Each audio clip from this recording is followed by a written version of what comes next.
Trouver un stage ou un premier emploi quand on est étudiant n'est pas évident. Nous allons donc vous donner quelques astuces pour vous aider dans vos démarches.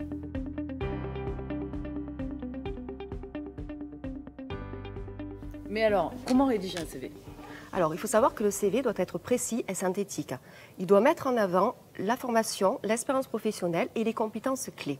Il doit présenter votre parcours professionnel de l'expérience la plus récente et remonter dans le temps afin de permettre aux recruteurs de se faire une idée rapide de votre évolution.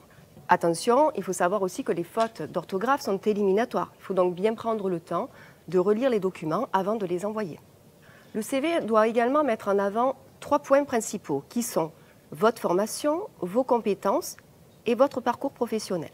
Mais alors, quel type de CV est le plus adapté? Il existe 2 formats de CV. Donc, le CV chronologique qui valorise votre expérience professionnelle et le contexte.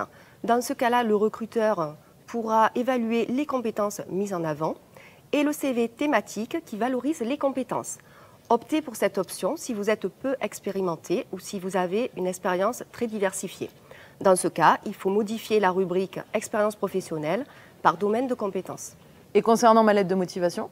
La lettre de motivation ne doit pas faire plus d'une page. Elle doit être composée de paragraphes bien distincts. Concernant la formulation, il est important de trouver le juste milieu entre l'originalité qui risque de déplaire et la banalité qui est souvent inutile. La lettre de motivation doit être structurée, synthétique et personnalisée. Votre lettre de motivation doit impérativement comporter 3 éléments.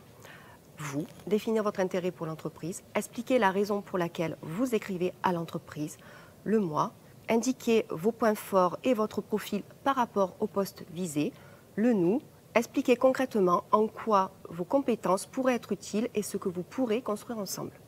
Et si on doit répondre à une annonce sur Internet, comment ça se passe? Alors, dans ce cas-là, on va utiliser le mail de motivation. Donc, le mail de motivation doit aller droit au but. Il ne doit pas faire plus de 8 à 10 lignes. Cela suffit pour mettre en avant vos motivations. Le mail de motivation n'exonère cependant pas de la lettre de motivation. Il s'agit simplement d'un moyen pour pouvoir transférer la lettre et le CV. Et vous pouvez nous donner quelques bonnes pratiques concernant la recherche d'emploi? Alors, dans un premier temps, sélectionnez les annonces.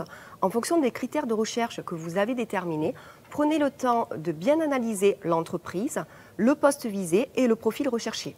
Ensuite, vous pouvez utiliser les job boards, donc qui soient généralistes, Monster, APEC, Cadre Emploi, Cadre Online, ou bien des job boards par secteur d'activité qui vous correspondent, donc banque, assurance, BTP, médical.